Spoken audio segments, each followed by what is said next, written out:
warahmatullahi wabarakatuh. Salam sejahtera, shalom, Om Swastiastu, Namo Buddhaya, salam kebajikan. Halo semuanya, perkenalkan nama saya Adelia Tias Kuncoro, nomor absen 002, kelas 10-5 SMA Negeri 1 Pangandaran. Di sini saya akan menjelaskan materi tentang kerajaan Islam di Indonesia. Topik kali ini saya mengambil Kerajaan Ternate dari Maluku.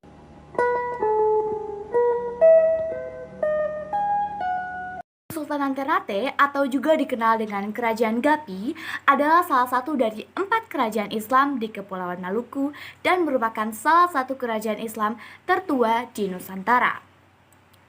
Didirikan oleh Bab Masyhur Malamo pada tahun 1257, Kesultanan Ternate memiliki peran penting di kawasan timur Nusantara antara abad ke-13 hingga abad ke-19. Kesultanan Ternate memiliki kegemilangan di paruh abad ke-16 berkat perdagangan rempah-rempah dan kekuatan militernya. Pada masa jaya kekuasaannya membentang mencakup wilayah Maluku, Sulawesi bagian utara, timur, dan tengah, bagian selatan Kepulauan Filipina, hingga sejauh Kepulauan Marshall di Pasifik.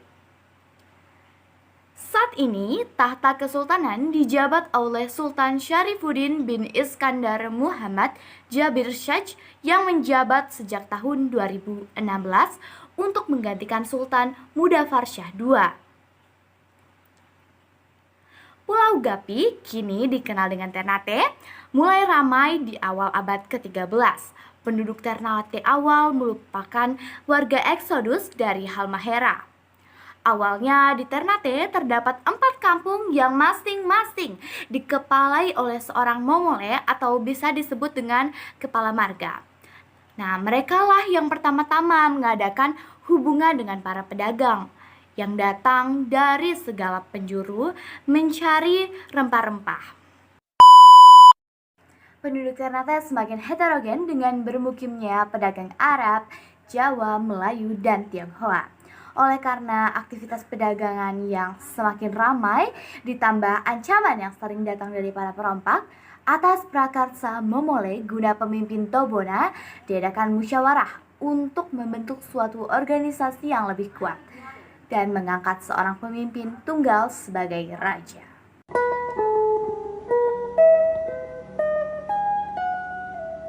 Datangnya Portugal ke Ternate. Pada masa pemerintahan Sultan Bayanuwa 1500 hingga 1521, Ternate semakin berkembang. Rakyatnya diwajibkan berpakaian secara Islami. Teknik pembuatan perahu dan senjata yang diperoleh dari orang Arab dan Turki digunakan untuk memperkuat pasukan Ternate. Pada masa ini pula datang orang Eropa pertama di Maluku, bernama Luigi de Bartolomeo atau nama Eropanya Ludovico Fatima, tahun 1506. Datangnya Belanda ke Ternate. Setelah Sultan Babullah meninggal, Ternate mulai melemah. Kerajaan Spanyol yang telah bersatu dengan Portugal pada tahun 1580 mencoba menguasai kembali Maluku dengan menyerang Ternate. Dengan kekuatan baru, Spanyol memperkuat kedudukannya di Filipina. Ternate pun menjalin aliansi dengan Mindanao untuk menghalau Spanyol, namun gagal. Bahkan Sultan Said Barakati berhasil ditawan Spanyol dan dibuang ke Manila.